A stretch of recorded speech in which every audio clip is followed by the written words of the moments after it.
سلام و عرض ادب، امیدوارم که حالتون خوب باشه. کوروش قربانی هستم از آکادمی موتورسواری کوروش و تو این ویدیو میخوام راجع به نحوه تعویض و تنظیم مجدد فرمون موتور تریال باهاتون صحبت کنم. شاید تو ظاهر بگین 4 تا پیچ دیگه عوض میکنیم و کاری نداره، چیز خاصی نداره، ولی خب یه سری مطالب هست که وقتی بهتون بگم میتونه هم کمکتون کنه و هم خیلی براتون مفید باشه.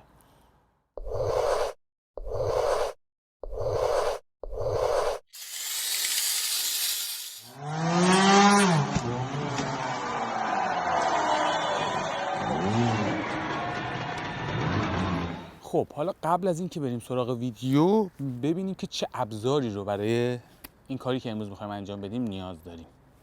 آچار آلن با شماره 4، آچار آلن با شماره 6، پیچ گوشتی 4 سو و سیمچین.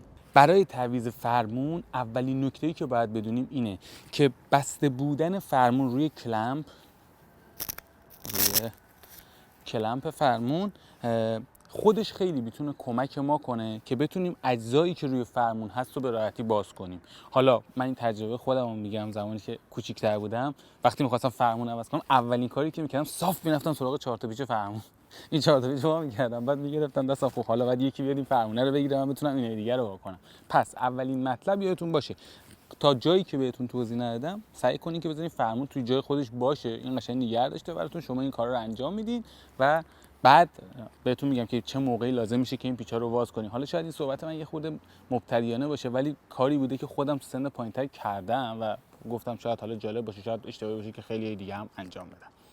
با توجه به مطالبی که بهتون گفتم میریم که کارمون رو شروع کنیم. توی بعضی از قطعات مهم نیست که حالا مثلا کتیه کلاژ اول بکنیم یا کتیه ترمز، ولی توی بعضی از قطعات مثل قلوه گاز این مهمه که من توشون به ترتیب حالا میگم که بدونین برای چی تو بعضی‌ها مهم نیست و تو بعضی‌ها چرا مهمه. ولی خب بر حسب اون تجربه‌ای که من دارم اول کتیه کلاژ رو باز می‌کنیم به این صورتی که دارین می‌بینین. توی بعضی از کتی‌های کلاژ 2 تا پیچ داریم و تو بعضیشون یه دونه.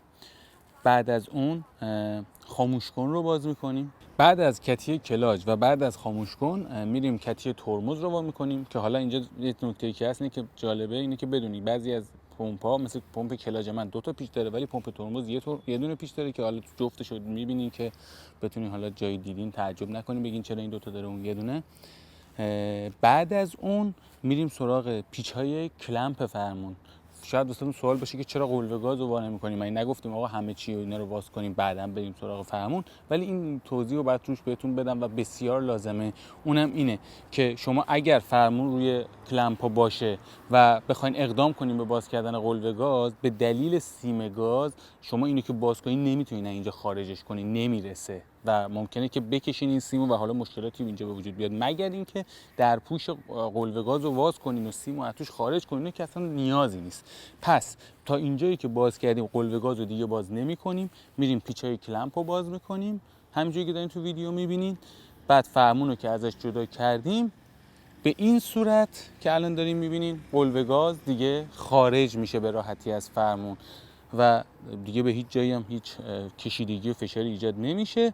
و بعد از اون هم سیم‌های خاموش کن رو ازش مثل همین حالتی که دارین می‌بینین توی تصویر جدا می‌کنیم. تا اینجای کار فرمون قدیمی رو باز کردیم، همه متعلقات رو جدا کردیم ازش و فرمون به اصطلاح باز شد. حالا برای فرمون جدید همه همین مراحلی که اومدیم به شکل برعکس، یعنی اول قلوه گاز رو می‌ذاریم سر جاش به همین صورتی که دارین می‌بینین، بعد فرمون رو می‌ذاریم روی کلمپ، پیچاشو می‌بندیم و قطعات دیگر رو روی فرمون سوار می‌کنیم.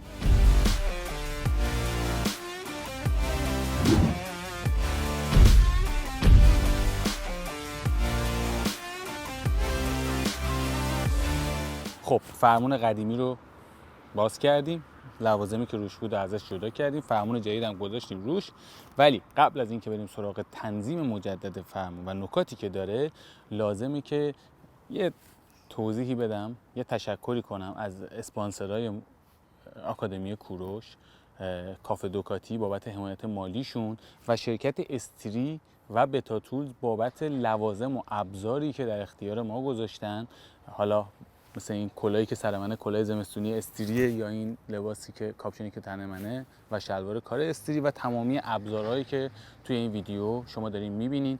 لینکش رو توی کپشن میذارم و از طریق شاپی که توی وبسایت ما هست میتونین که هر کدومی که نیاز دارین رو خریداری کنین و ازشون استفاده کنین. خب یه مطلب خیلی مهم که توی باز و بسته کردن پیچای کلمپ، پیچایی که فرمون رو گرفتن، بسیار مهمه که باید رعایت کنین اینه که وقتی پیچا سفت سفت فرمون بسته شده است و میخوایم فرمون رو باز کنین، هیچ وقت یه دونه پیچ رو کامل شل نکنین و کامل باز نکنین، یعنی کامل درش نیارین. چرا؟ چون در این صورت هم به اون پیچ که دارین باز میکنین فشار زیادی میاد و وقتی که اون پیچ باز میشه به دلیل تغییر زاویه جای این کلمپ‌ها به پیچ بغلیش هم فشار زیادی میاد و ممکنه که موقع باز و بسته کردن پیچ آسیب ببینه. پس اولین کاری که میکنین دیگه حدود نیم دور، حتی کمتر از نیم دور، هر کدوم از اینا رو شل کنین، فشار اون اولیه و اون فشار زیاد از روی کلمپ‌ها برداشته بشه و بعدش دیگه خورد خورد میتونین کامل پیچا رو از جاش خارج کنین. مورد بعدی هم که در مورد این کلمپ‌ها وجود داره اینه که فاصله بین کلمپ‌ها یه اندازه باشه. این 3 ساعته میبینین من دارم توپق میزنم بعد حرف میزنم، به خاطر ایشونه. هی میاد این تمرکز منو به هم میزنه. مورد بعدی اجازه بدین دوباره ببینم. خب مورد بعدی اینه که ببینید فاصله‌ای که بین هر کلمپ وجود داره در جلو و عقبش باید در زمانی که شما پیچ ها رو صفر میکنین به یک اندازه باقی بمونه. دقت کنین، من گاهن دیدم که حالا کسایی که خیلی توی این قضیه اطلاعاتی ندارن یه پیچو میذارن صفر میکنن موقع بستن که این دوتا لبه کلم میرسه به هم دیگه و طرف دیگهش فاصله بسیار زیادی پیدا میکنه و این اصلا هم اشتباه هم خطرناکه و هم باعث شکستن این کلمپ میشه. یعنی به مرور زمان کلمپ ترک بخوره چون فشار به صورت مساوی ایجاد نمیشه. حتی این مطلب رو بهتون بگم که شاید در ظاهر این کلمپ راست و چپ به هم دیگه وصل نباشن، ولی تنظیم نبودن کلمپ راست و چپ با هم دیگه توی گذاشتنشون روی فرمون هم در مواردی، یعنی اگه مثلا راستی میزون با چپی توی یه اندازه و میزون نباشن میتونه فشاری رو ایجاد کنه که یکی باعث شکستن کلمپ دیگه بشه. خب یه مطلب خیلی مهم دیگه که راجع به این کلمپ‌ها و صفر کردن پیچایی که روی فرمون هست باید بدونین اینه که وقتی که شما این دوتا پیچ رو در نظر بگیرین، وقتی شما این پیچ رو صفر کنین، صفر کردن هم مثل باز کردن، نباید یکیشو تا ته صفر کنین و بعد بیاین بعدی رو صفر کنین. چرا؟ چون این فاصله‌ای که من توش راجبش باهاتون صحبت کردم ممکنه که به هم بریزه. اگه اینو زیاد صفر کنین این میچسبه به این و توی بالایی فاصله بسیار زیادی ایجاد میشه که این مساوی نبودن این فاصله و شیاری که توی بالا هست اگه مساوی نباشه باعث میشه که کلمپ آسیب ببینه.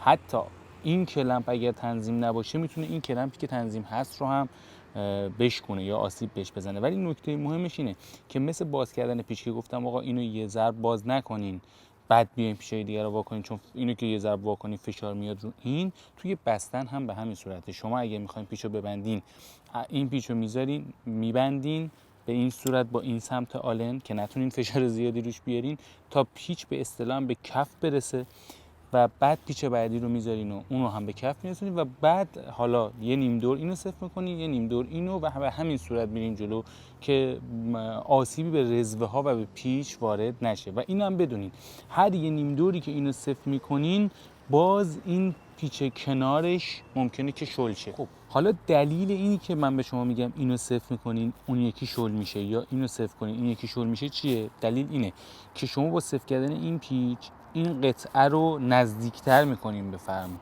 و وقتی که این پیچ رو صفر میکنین این میره پایینتر و جا برای این پیچ بازتر میشه و دوباره که این یکی پیچ رو صفر میکنین و میبرین پایین دوباره این یکی پیچ فشار میاره این قطعه رو میاره پایینتر و جا برای این بازتر میشه و به همین ترتیب به همین دلیله که میگم اگه این شاید اینو به تعمیر رسونین میگین خب این صفر شد، ولی بعد که اینو سفتش میکنین این رو هم سفت میکنین یهو میبینین این بازم جا داره که بره پایینتر.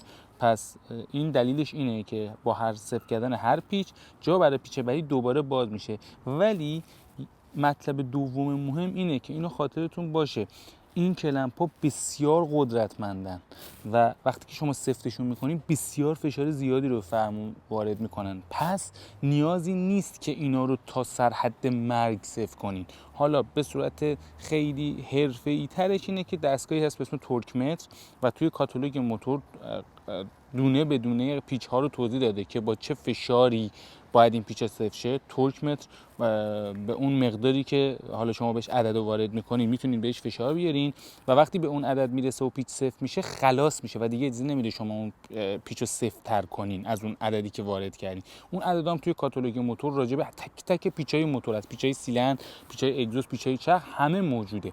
پس حالا وقتی که از تورکمتر استفاده نمی کنیم به صورت تجربی اینو بهتون بگم که یک همچین آلنی که دستش هم بلند هست تقریبا میتونه اون فشار لازم رو برای صفر کردن این پیچا به شما بده و در حد اینکه از همین اندازه هم بگیرین دستتون، لازم نیست از ته آلن بگیرین یا من دیدم در مورد ابزار میندازن بهشو که اهرم بلندتر بشه. اصلا به این چیزا نیاز نیست و این پیچا و این آلن به همین اندازه به اندازه کافی قوی هست که این فرمون بسیار بسیار صفر شه و از صفر کردن بی‌محابای این پیچه تا انتهای زورتون خودداری کنین.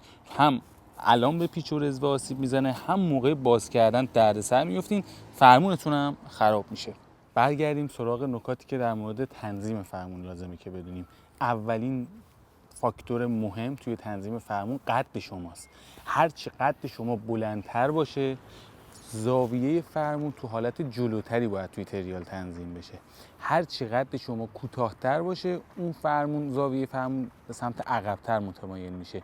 ولی اینو بدونید این به منزله این نیست که اگه شما مثلا 1.40 متر این فرمون بیاد اینجا قرار بگیره یا اگه مثلا 2 مترین این فرمون بیاد اینجا قرار بگیره. نه، حداقل و حد اکثری داره که حداقلش میشه تو زاویه‌ای که وقتی دارین به این صورت نگاه میکنین خمی که روی فرمونه به صورت 90 درجه قرار بگیره، تو یک خط قرار بگیره و حد اکثرش هم توی زاویه 45 درجه هسته. یه خط عمود بهش با یه خط صاف تراز کنین ماکسیموم حالتی که فرمون میتونه جلو بره تا زاویه 45 درجه، حتی یه ذره کمتره، یعنی تا 45 درجه هم کمتره، ولی حالا دیگه ماکسیموم تا 45 درجه هستش.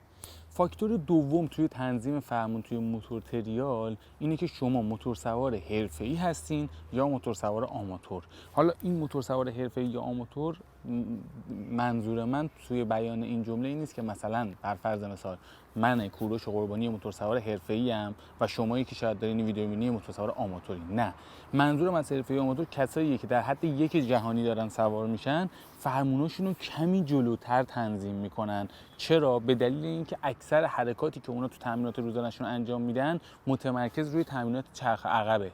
حالا به حرکت به اصطلاح اون حرکت روپایی تور یا حرکت به اصطلاح ریل ویل ترینینگ هست که تمرینات روی چرخ عقبه و دیواری های بسیار بلند و زاویه‌ای که غالباً موتور به صورت تک چرخ هست. توی این حالت شما نیاز دارین که زاویه فرمونتون رو کمی جلوتر تنظیم کنید. ولی موتور سوارایی که به صورت آماتور، تازه کار یا تفریحی دارن سوار موتور میشن نیازی نیست که این کار رو انجام بدن. توی موتور سواری آماتور یا موتور سواری تفریحی نیازی نیست که فرمون شما اونقدر جلو باشه، به این دلیل که به سرشونه هاتون، مچتون و حتی به زانوهاتون هم فشار بیشتری میاد، به عضلات کمر. یعنی این برای موتور سواری آماتور و تفریحی هیچ نیازی نیست و باید زاویه فرمون حدوداً 90 درجه باشه. حالا یه ذره متناسب با قدتون، چند درجه جلوتر چند درجه عقب‌تر، ولی باید با کلمپا زاویه خم فرمون توی یک خط قرار بگیره، به اصطلاح 90 درجه باشه، صاف باشه. دلیلش هم اینه که وقتی فرمون به این حالت به عقب برمیگرده و اونجا تنظیم میشه، دور زدن بسیار برای موتور سوارایی که آماتور هستن و تازه کار هستن راحت تر میشه. راحت تر میتونن دور بزنن، راحت تر میتونن کنترل کنن موتور رو. توی یه چرخ زدن نشستم یه ذره تاثیر داره، راحت تر میشه.